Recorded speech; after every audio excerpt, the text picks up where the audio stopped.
Even when I was away, I was aware of things going on here in the United States, things that seemed to have conjured up questions about how our beliefs should affect our social fabric, which reminded me of words by a great religious educator, Sophia Lyon-Foss, who wrote, "Some beliefs are like walled gardens. They encourage exclusivity and the feeling of being especially privileged. Other beliefs are expansive and lead the way into wider and deeper sympathies. Some beliefs are like shadows, clouding children's days with fears and unknown calamities. Other beliefs are like sunshine, blessing children with the warmth of happiness. Some beliefs are divisive, separating the saved from the unsaved, friends from enemies. Other beliefs are bonds in a world community where sincere differences beautify the pattern. Some beliefs are like blinders, shutting off the power to choose one's own direction, while other beliefs are like gateways, opening wide vistas for exploration.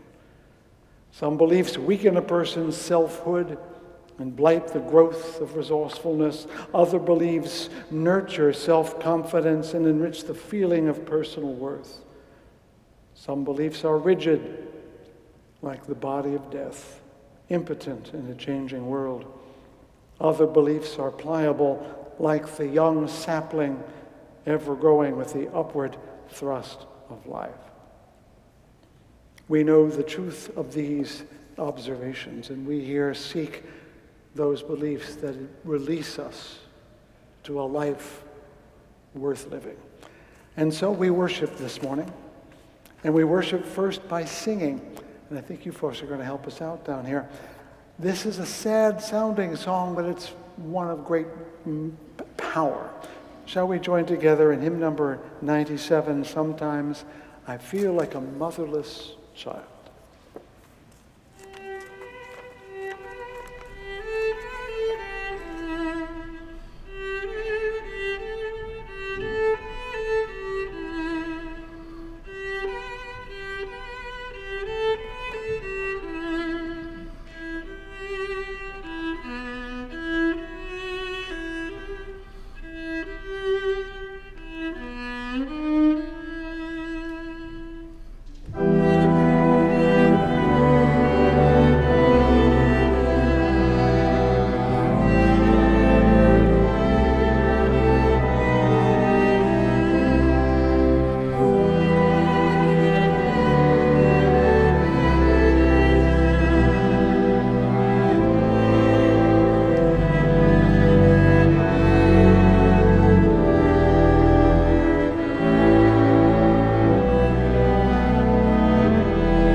Would you share with me now words from the great contemporary novelist and writer Marilynne Robinson? I wish I could leave you certain of the images in my mind because they are so beautiful that I hate to think that they will be extinguished when I am. But then again, this life has its own mortal level. It is a strange thing, after all, to be able to return to a moment when it can hardly be said to have any reality at all, even in its passing. A moment, such a slight thing, its abiding is a good, gracious retreat. On this Memorial Day, we think about what it is to remember not just those who served and perished to protect us in this nation, but all those whose lives preceded ours and in the end linger within us as memories and legacies. Good morning to one and all. Want to try that again? Good morning. There you are. And all of a sudden the lights went out. Are you still there? My name is Fred Wooden. I'm the preacher in this house, and I'm glad that you're here on this final Sunday in May, the Memorial Day weekend. If you haven't already been outside to grill or otherwise create a burnt offering of some poor unfortunate animal for your consumption, I do. But I hope you have a good time. I just want to call it what it is. All right, there it is. So I hope you have that good time. And I personally am going to go home and pluck weeds. So I'm going to kill plants instead of animals, okay? That's how we do things. That's how we roll in West Michigan, right?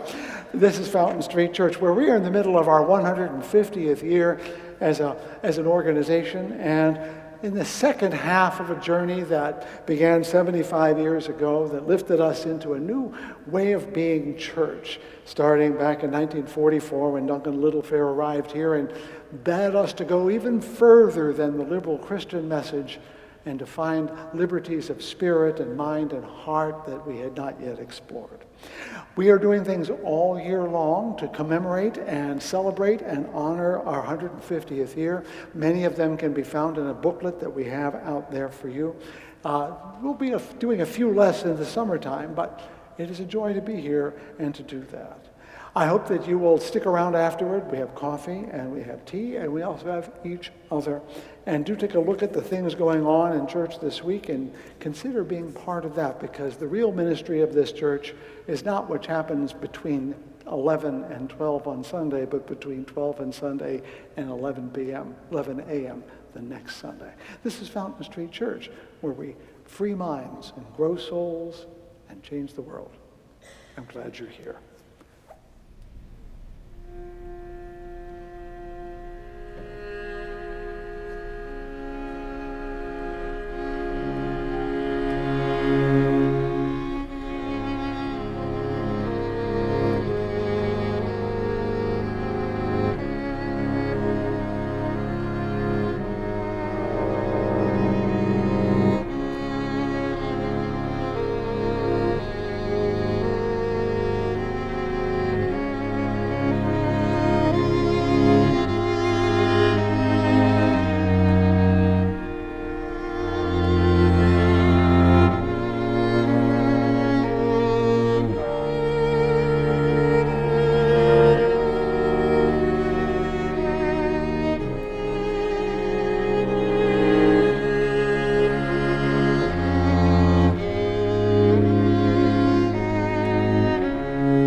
It is astonishing to me, not only that we had such beauty, but that we were brought into the mind of someone now long deceased, Mr. Beethoven. Let's remember that those notes existed first in that mind, and we just gave life to them again. On this Memorial Day, that's a way of imagining immortality. I think it's a very worthy one. I'm going to lift up a passage by George Eliot. That was the pen name of Mary Ann Evans. And I thought of it as you were playing, so it's not the reading I planned, but sometimes you have to let the Spirit take you where you did not plan to go. She writes, "Oh, may I join the choir invisible of those immortal dead who live again in minds made better by their presence, live in pulses stirred to generosity, in deeds of daring rectitude, in scorn of miserable aims that end with self, in thoughts sublime that pierce the night like stars, and with their mild, persistent urge our search to vaster issues. So to live is heaven, to make undying music in the world, breathing a beauteous order that controls with growing sway the growing life of humanity. That better self shall live till human time folds its eyelids and the human sky be gathered like a scroll within the tomb. This is life to come, which martyred souls have made more glorious for us who strive to follow. May I reach that purest heaven, be to other souls the cup of strength in some great agony. Enkindle generous ardor, feed pure love, beget the smiles that have no cruelty. Be the sweet presence of a good diffused, and in diffusion ever more intense, so shall I join the choir invisible, whose music is the gladness of the world. Doesn't get much better than that, does it? But I have one that's almost as good for a minute or two. I'm going to step out of the pulpit because I want to talk about the offering. It says invitation, because I can't force you to give. That's good. You got to do it on purpose. That's what an offering is. Otherwise, you're paying a bill. Okay, so as many of you know, I was away for a couple of weeks, and I was taking my latest adventure, not a cross-country adventure, walking every day, but into the culture and history of South Africa and Zimbabwe. And of course, that meant a trip to Soweto, which is the southwestern townships, in a place within that city of 2 million, by the way, called Kliptown, named after a Dutch farm that was appropriated as a place for black people to live. And I was introduced by the guide I was with to another guide who walked me over a bridge, over to literally to the other side of the tracks, to one of the almost innumerable shanty towns that are part of the South African social fabric. It's an old shanty town. It's been there for 90 years. These are houses made of cinder block with corrugated roofs of metal, held in place by bricks and stones that keep the corrugated metal from flying off in a storm. And the streets are dirt, and there's a gully in the middle through which passes the water that is draining away and carrying with it everything that drains away. And he didn't ask for money, but I felt like I should give him some. And I gave him a 200 Rand note, which is a pretty substantial amount of money in South Africa. Would you like to know what it's worth in U.S. terms? About, let's see, 1,400, maybe, let's see, almost $20. And that made me think how little that was to me and how much it was to him. That's the disparity the world presents. And that's the way most of the world lives, by the way. We're the different ones. So when we think about our offering, which all of it proceeds outward into the community, I want you to pick out a number you won't miss. How large a number can you think of that will not be missed by the rest at the end of the day? Come on, you know what I'm not asking you to tell me. Probably something like what you would spend if you drove through McDonald's, right? Or if you stood at a Starbucks. And figure out that amount will feed or house someone all day somewhere else.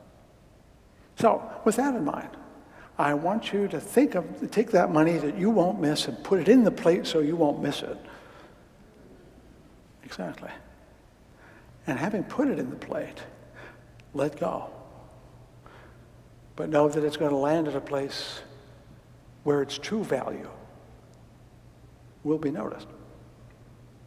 Because the way you value your money may not be the way others value that same amount. With that in mind, with a little bit of urgency on my part, I invite you now to make good on our offering, which will now be most gratefully and happily received.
most weeks,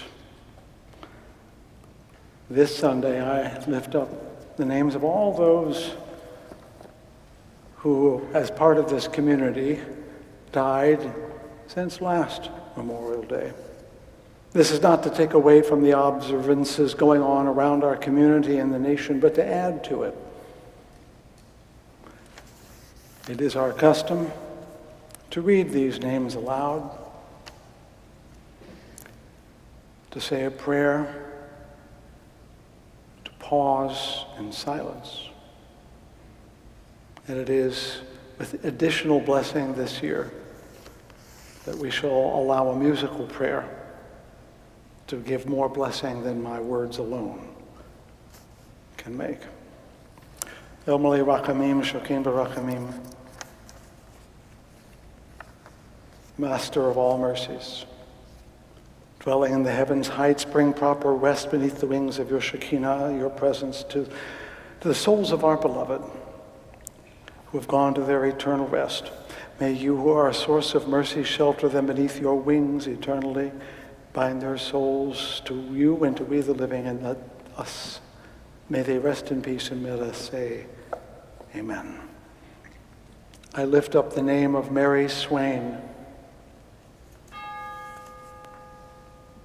Syed Naqvi,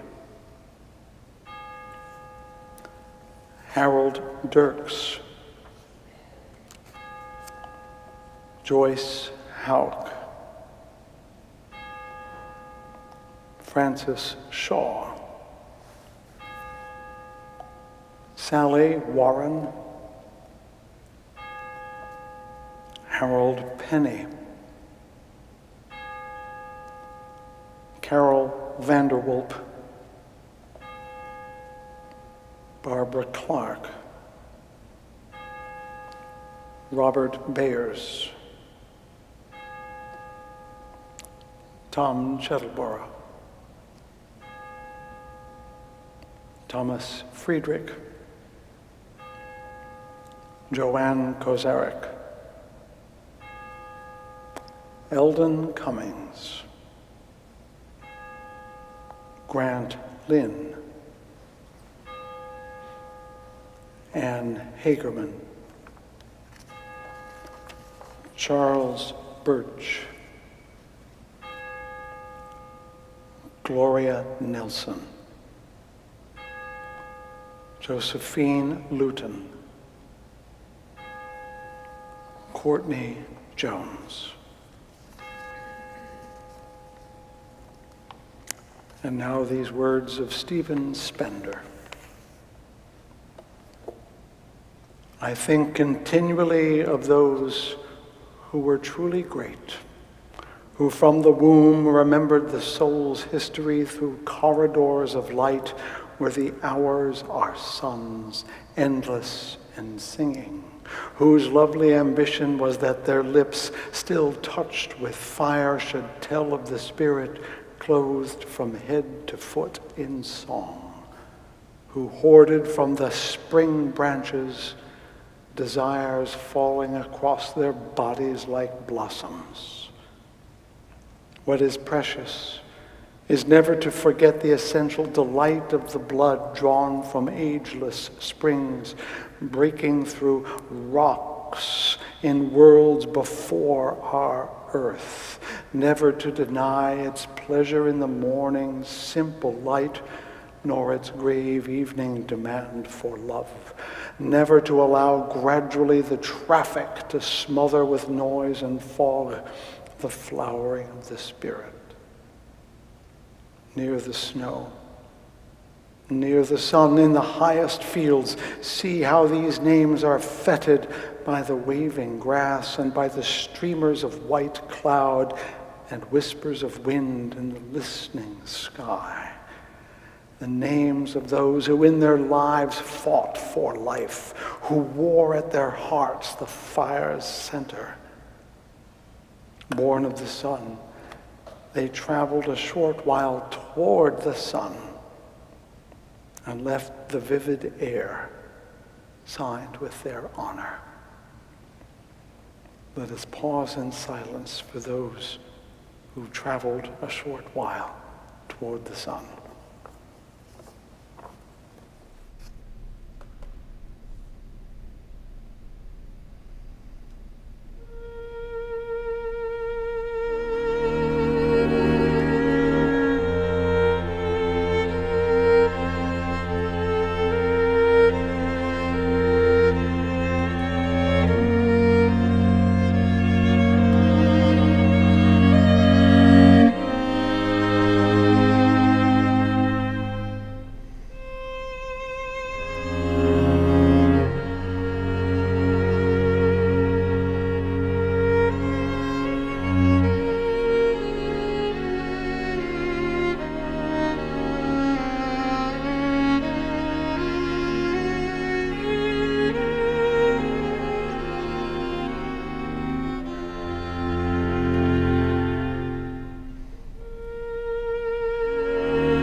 See, this is the last time I'm going to do this, so it's a little touching.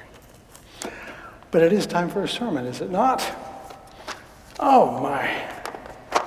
Why should I even try? Dear God. You know, when Samuel Barber wrote that, he kind of knew he had something momentous in his hands. When you write things musically, poetically, sometimes it feels like dictation. And I have a sense that Samuel Barber had that sense very, very definitely. So I'm going to preach to you now, get my words out here. And like I said, if you folks need to pack up, that's okay. That's all right. You can sit in real chairs if you'd rather. You don't have to sit right there. You know, you're not stuck. For those of you who may not know, I was away, as I mentioned earlier, in South Africa and Zimbabwe for about 2 weeks. And I'll start with a piece of that to explain where I'm going this morning. You need to know about Willie. I don't know Willie's last name. He was our driver. I was with a group of 4 people driving through Zimbabwe, and 2 other people. Willie was one of them. I would call him a bus driver, except that our conveyance was not a bus with big windows, and it was a truck outfitted with seats, but it had a truck suspension.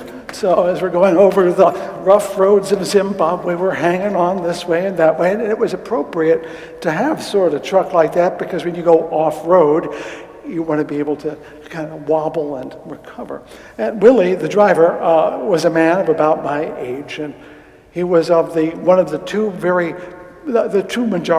largest tribal units in Zimbabwe. He was Shona, and we were actually on the other side of the country in what is called Ndebeleland or Batabeleland. But it's a country now, and they get along mostly. And we met up in Victoria Falls, which is the largest waterfall I know of on the planet.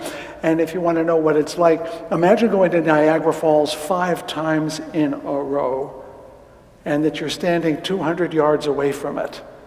Sometimes the water was so immense that it created a cloud. I got completely soaked. If someone says, let's go to Victoria Falls, say yes and worry about the jet lag later. Like I said, there were only 4 of us in this group. It was supposed to be larger, but not everybody could make it. And so we spent a lot of time together, the 4 of us plus our guide and our driver, and we became kind of friendly, as we should. And sometimes people would ask Willie an opinion question, and Willie is a very smart fellow and knows when to use his opinions and when not. And often he would demur and say, I'll have to consult the ancestors first. On day 5, we spent a night at a resort that had hot springs, and one of our crew said, come and take a swim with us, Willie. And he said, I'll have to consult the ancestors first.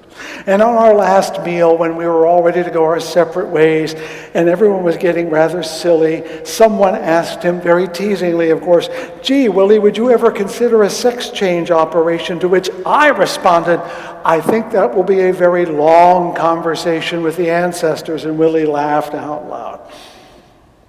Willie was using the ancestors in an artful way to avoid answering difficult questions. Ancestors are a part of traditional cultures. We all know that. Most of us are not part of such cultures, and frankly, our ancestors sometimes came to America to get out from under the traditions that they felt were oppressing them. America is about tomorrow, right?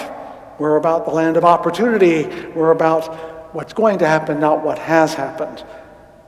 But as I get closer to being an ancestor, and we all will be one, I'm beginning to wonder if we should maybe do a little correction in our assumptions about their uselessness. Many years ago, I heard the late George Carlin advise an audience of young people to hang out with old people so when they got old, it would be cool. We haven't done that, have we? To respect the ancestors, though, is to go a step further and go start hanging out with the dead. It should be cool to be old. It should be even cooler to be an ancestor, but it's not. And even the late Roman Emperor Vespasian in the first century, when Roman religion still venerated ancestors, even as he drew close to death on his deathbed, he said with ironic humor, "I fear I am becoming a god." At Fountain Street Church, we pause every Memorial Day to commemorate our newest ancestors, those who died in the last year. And churches are kind of like tribes in a certain way, or they kind of huddle together, and it's not an untarnished blessing. Sometimes people say they want church to be like a family, and I look at them and say, "Are you sure?" Someone once said that family is the people you have to love or you would kill them. And sometimes church feels pretty much like that. But even if family is not a perfect analog for a church, we do feel a sense of belonging, not just to the institution, but to each other.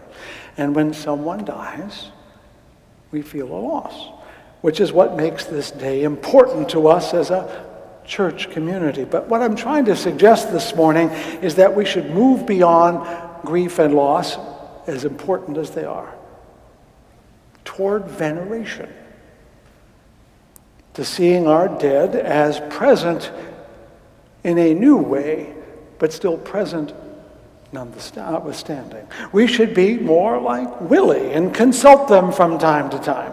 And that's hard in America with its focus on the future, on what is out there, not what is back there.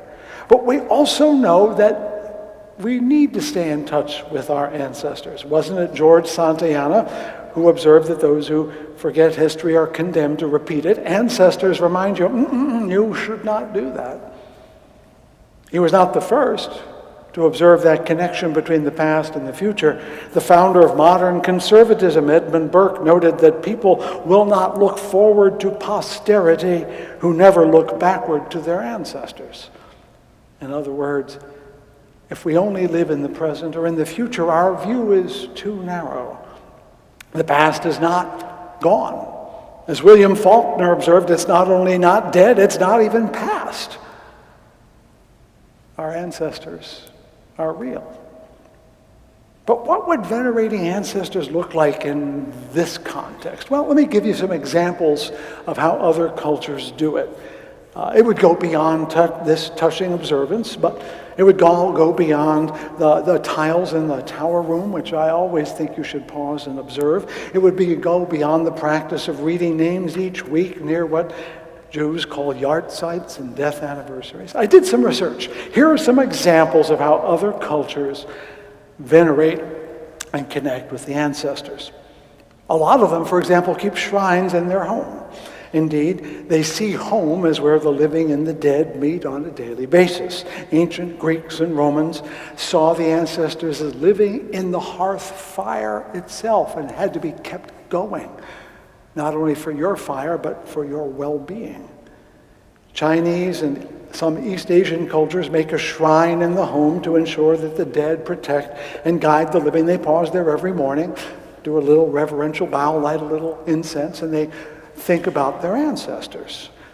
They sense that they have a presence that is useful. I discovered a culture in Madagascar, no, I've not been there, this is just research, that literally reburies their dead after they've been dead for a year. They call it turning the bones, and they unwrap the corpse and kind of repackage it and make sure it's close by so that the dead are comfortable and won't be unhappy with us. I'm not suggesting that. But something similar happens in places like Vietnam and other parts of Africa, and all of them are considered festive occasions, happy times, with much eating of food and singing of songs. That would be an interesting approach, wouldn't it? Quite coincidentally, Japan and Mexico have annual festivals in which they believe the dead come to visit for a day. Most of us have heard about El Dia de los Muertos, but in Japan they call it Obon, and it happens in the summer. And it involves a dance that families go through to welcome home the spirit of the ancestors. And they have a meal, and they also then at the end of the day place those beautiful floating lanterns in rivers so they can send the spirits home. What a beautiful thought that is. Those lanterns, by the way, are called Toro Nagashi. Koreans and Native Americans, also coincidentally, honor their ancestors with an annual feast in which they sit down at the table and the ancestors join them. Koreans call it Chuseok, and Native Americans now call them ghost suppers. Maybe you know someone in the Potawatomi community here in Grand Rapids, and they practice ghost suppers. But of course, when you think about it, Halloween and Thanksgiving are a little bit of that too. We just have forgotten the ancestor part. In every tradition, the idea is to maintain a connection. I was standing outside Nelson Mandela's house in Soweto last week. It was just last week, dear God. And there's a small tree there, maybe 15 feet tall, and the guide pointed to it and said, this is where they buried the umbilical cords of Nelson and Winnie's children and grandchildren. But it was planted by Nelson and Winnie, and so the older tree is nourished by the succeeding generations, tying one generation to another, sustaining each. Now, I'm not suggesting we do these things, although if you want to, be my guest. But to encourage us to think of ways we can consult our ancestors before we decide whether to jump into the hot water or not. Because Burke and Santayana are right. Knowing that we are here but a moment in a much larger scheme reminds us of our responsibility to care for the gift we have received and to take responsibility for what we will inevitably pass on. I was taught as a Boy Scout always to leave your campsite cleaner than you found it. I have found that a worthwhile life motto. We are only camping in this life. We have no permanent purchase. And if we leave to the future a messy campsite, what will they think of us? Long, long ago, one of the early rabbis called Rabbi Tarfon observed, "It is not your duty to finish the work, but neither are you at liberty to neglect it." The gift of life was not just a gift, but a task. And Antoine de Saint-Exupéry said, "One hands down and another takes up the heritage of mind and heart." We are just in the middle of things. We are not the makers of the world. We are not its last gasp. We received from our ancestors something we did not earn. It says in Scripture, we dig from wells, we drink from wells we did not dig, and live in houses we did not build. My parents and my in-laws, now of blessed memory, left us enough money that we could make a down payment on a house so we could afford to live in Grand Rapids. I didn't deserve that, but I received it. And I hope to give something of some value to my children that will help them in a part of their lives, and perhaps my grandchildren. And our hope is always to enrich the gift we received with something more. Because all of our lives, everyone here, are alive because we don't deserve it. It just happened. And the only way to honor that gift from the ancestors is to give it to our descendants. When we live with ancestors in mind, we make choices that value our descendants more. There is a problem, I will admit it, with ancestor veneration. It usually stops at one's own family. One does not venerate someone else's ancestors. Tribe, long ago, defined a person and the limits of their loyalties. A problem that I saw played out in southern Africa. I mentioned those two tribes, the Shona and the Ndebele.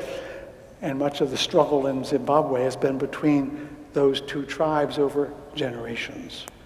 Ancient tensions between the Xhosa, I'm trying to say the word right, Xhosa, and the Zulu, long before colonial days, made it easier for the Dutch and the British to dominate them.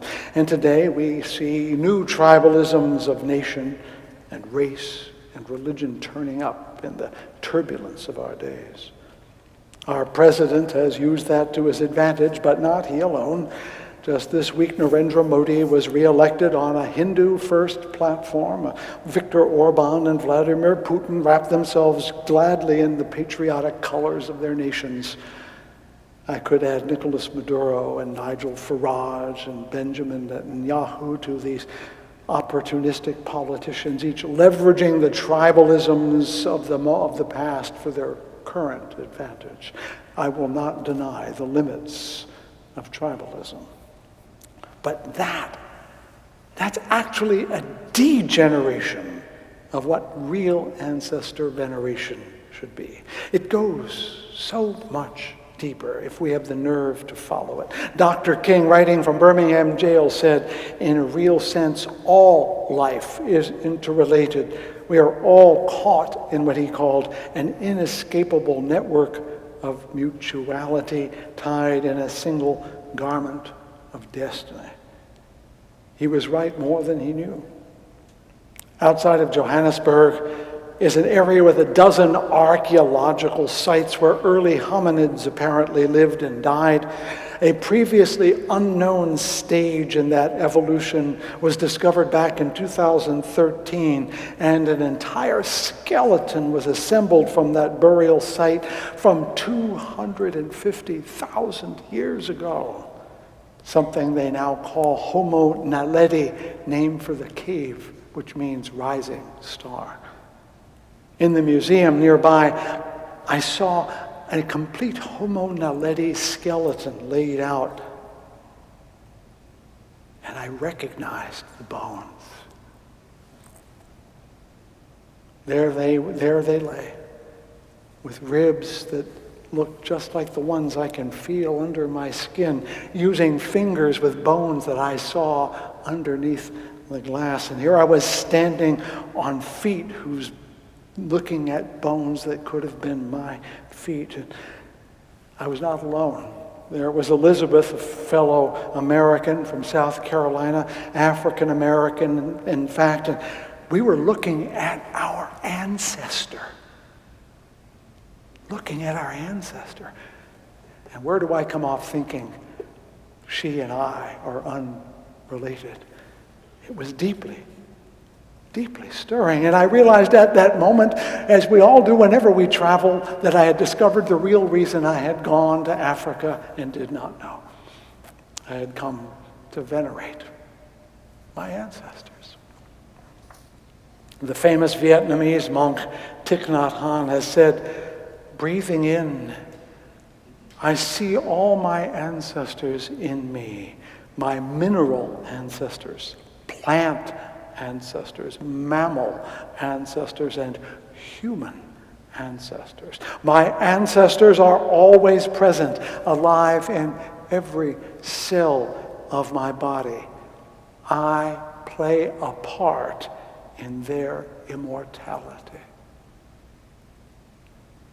Your mothers and fathers sit here today, and their mothers and fathers, reaching back to a skeleton lying in Africa, nameless but real, and further yet,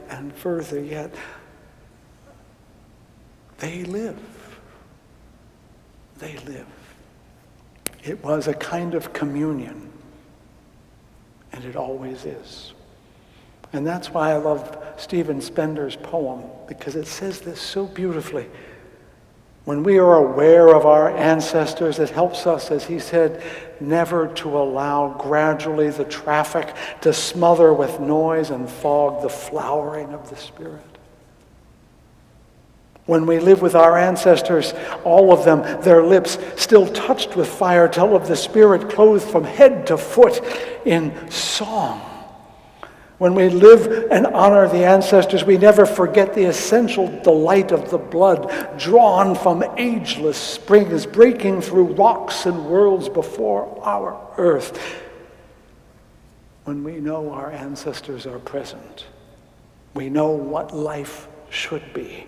To be alive down to the molecules of time and space. To know that the blood in your veins is made of iron that was spewed out by stars that exploded so many years ago we cannot find them anymore. You are not just human ancestors and mineral. You are stars come back to life. Present, evanescent like a firefly in time, but nonetheless present at this moment. This is what we want life to be alive all the way down to the electrons, across miles and ages, a communion that is so deep it cannot be interrupted. We crave to breathe the vivid air signed with their honor. And every Sunday we try. And every Sunday we fail. And every Sunday after that we try again. And every now and then it happens. May these words of my mouth and the meditations of my heart be found true in thy sight, thou who art my rock and my redeemer. My music colleague, Marilyn Osenchuk, chooses the hymns, which is my way of saying she chose this hymn, I did not, and I'm only saying that because I wrote it. So I'm not doing the music part. So it is not an act of ego, but an act of gratitude. Thank you. Shall we sing it together? Number 96, I cannot think of them as dead.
Nor time nor death can free.